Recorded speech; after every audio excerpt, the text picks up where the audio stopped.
Hello friends, कसे आहात सगळे? आज आपण फुलं झाडांसाठी माती स्पेसिफिकली तयार कशी करायची ते बघणार आहोत.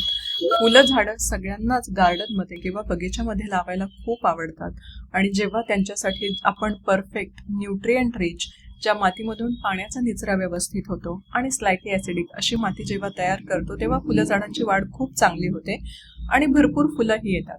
याच्यासाठी आपण माती, कोकोपीट आणि कंपोस्ट खताचा वापर करणार आहोत ऑर्गॅनिक. तसंच झाडांवरती, फुलं झाडांवरती कीड जास्त प्रमाणामध्ये पडते तर ते कंट्रोल करण्यासाठी आपण नॅचरल पेस्टिसाइड म्हणून नीम पावडरचा वापर करणार आहोत. तर चला आजचा हा व्हिडिओ सुरू करूयात. सगळ्यात आधी मेन इन्ग्रेडियंट इथं माती घेतलेलं आहे. मातीमुळे झाडांना सपोर्ट मिळतो, मुळं माती धरून ठेवतात आणि त्यांची वाढ होते. इथं मी लाल माती घेतलेली आहे जी नर्सरीमध्ये मिळते. तुम्ही तुमच्या अंगणामधली, शेतामधली कुठल्याही प्रकारची माती इथे वापरू शकता. दुसरा इन्ग्रेडियंट आहे तो म्हणजे कोकोपीट. कोकोपीटमुळं माती हलकी होते, भुसभुशीत होते आणि हे पाणी, ओलावा टिकून ठेवण्याचं काम मातीमध्ये करतं. तसंच जे जास्तीचं पाणी आहे त्याचा निचरा देखील व्यवस्थित होतो कोकोपीटमुळे. हे नारळापासून बनलेलं असतं कोकोपीट, त्याच्यामुळे पुढे जाऊन याचं कंपोस्टिंग होतं, विघटन होतं आणि झाडासाठी ते ॲज अ न्यूट्रिएंट म्हणून काम करतं. तिसरं कंपोस्ट खत घेतलेलं आहे, वर्मी कंपोस्ट, ज्याने माती सुपीक बनते. तुम्ही शेणखत वापरू शकता किंवा अजून कुठलंही जे ऑर्गॅनिक खत तुमच्याकडे अवेलेबल आहे, उपलब्ध आहे, त्याचा वापर तुम्ही इथे करू शकता. चौथा जो घटक आहे तो आहे नीमखली किंवा नीम पावडर असंही त्याला म्हणतात.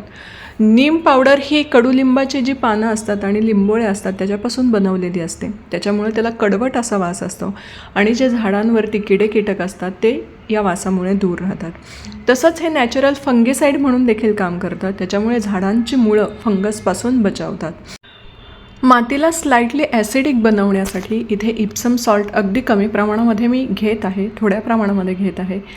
इप्सम सॉल्टमुळे माती ॲसिडिक होते आणि याच्यामध्ये मॅग्नेशियम आणि सल्फेट असतं. त्याच्यामुळे फुलं झाडांसाठी हे खूप फायदेशीर ठरतं. 30% कोकोपीट, 30% माती, 20% खत आणि 10% नीम पावडर या प्रमाणामध्ये हे सगळे घटक घेतलेले आहेत. हे सॉईल मिक्स तुम्ही कुठल्याही प्रकारच्या फुलं झाडांसाठी वापरू शकता. इथे मी काही देसी गुलाबाची रोपं आणली होती. आत्ताचा सीझन खूप छान आहे फुलं झाडं लावण्यासाठी, ब्लूमिंग सीझन आहे. सगळीकडे तुम्हाला फुलं उमललेली दिसतील. त्याच्यामुळे ही रोपं मी आता सॉईल मिक्समध्ये लावत आहे.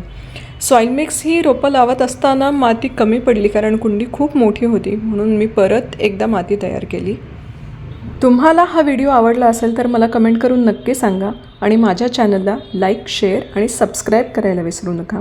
पुन्हा भेटूयात गार्डनिंगच्या अशाच छानशा व्हिडिओमध्ये. तोपर्यंत स्टे हेल्दी अँड हॅपी.